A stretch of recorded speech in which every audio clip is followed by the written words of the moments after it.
Marikina City holds its annual shoe festival. Marge Wamar has the report. Known as the shoe capital of the Philippines, the city government of Marikina holds Sapatos Festival starting on September 10 to December 31, 2012. This year's Sapatos Festival, with the theme Walk This Way, Gawang Marikina, Gawang Kinilala, aims to uphold Marikina's shoe industry and give recognition to Marikina-made shoes craftsmanship. Ito ay ang produkto ng Marikina na kinilala na sa nakalipas na 125 taon. Kaya sa taong ito, pinagmamalaki namin sa buong Pilipinas ang Sapatos Festival.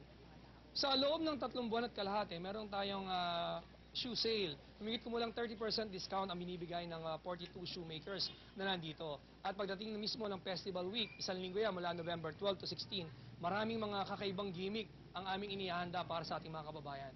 Kaya inaanyayahan namin ang lahat, kung may pagkakataon kayo, dumayo tayo dito sa Marikina. One of the highlights of the festival is the Shoe Caravan, which will visit cities in Metro Manila from October 1 to November 9.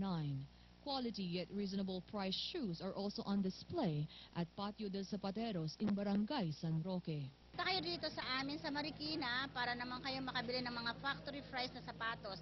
Marami kaming magsasapatos dito na makakapili kayo ng kung ano man ang gusto nyong style at gusto nyong sapatos. May panlalaki, may pambata at may pangmatanda. During the annual Sapatos Festival, you could also get to see a fully motorized running hill and could also visit the Shoe Museum.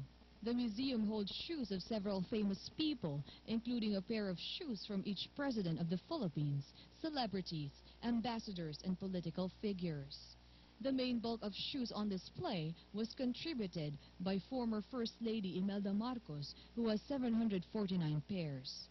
On the second floor, you will also learn about the history of shoemaking. The entrance fee to the museum is only 50 pesos. It is open from Mondays through Saturdays, 9 o'clock in the morning until 5 in the afternoon. Here in Marikina, you will not only get 30% discount, but you will also help our economy by supporting our locally made shoe industry. For GNN, Marge Wamar, News Force.